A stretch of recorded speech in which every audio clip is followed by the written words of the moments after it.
припаѓам на оние што сакат и да го задржиме името, идентитетот, меѓутоа сакаат и да најдат начин да бидат интегрирани во Европската Унија по можност во кругот поблиску со Србија и Црна Гора, отколку со Косово и со Босна. Значи, ама тоа остварливо ли е? Еве сега како да дојдеме до тоа. Значи, јас сакам да се исполнат двете прашања, пошто на вистина не би сакал ни да го загубам идентитетот, не би сакал ни да останам во кругот за одлучување со Босна и Косово.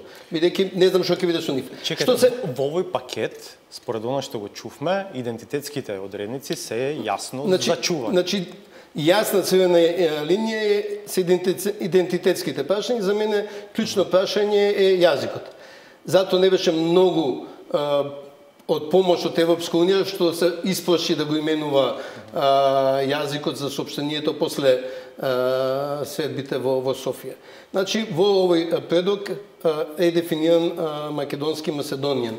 И за мене тоа е без нешто без чисто Macedonian, некој да не мисли дека е со тие сложенките со слеш. Macedonian на англиски ќе си биде Macedonian. Меѓутоа основната варијанта наша е македонски. Macedonian на англиски, Macedon на француски. И за мене тоа дозволува сега да разговараме за другото. Меѓу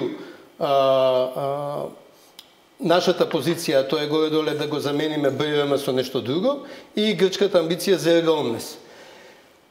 Што е клучно во тоа? Нашата аспирација за Европска Унија и второ страво дека Грција пак во некоја прилика ќе има некаква можност да не оценува.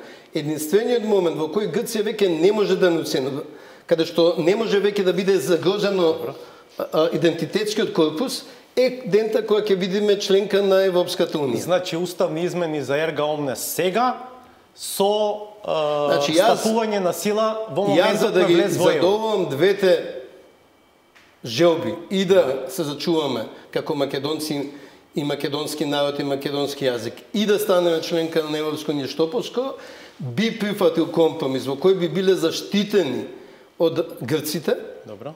А тоа е дека тие промени би се примениле само ако станеме членка на Европската Унија. Зборам за внатрешна употреба. Тоа е дента, утре дента.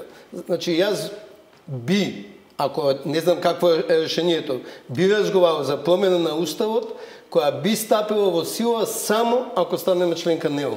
Ако не, дел од тие уставни промени веројатно ќе стапат на сила затоа што ќе се однесуваат на меѓународната употреба на името. Добро, ама може со природните завршните одредби или со самиот амандман да се реши за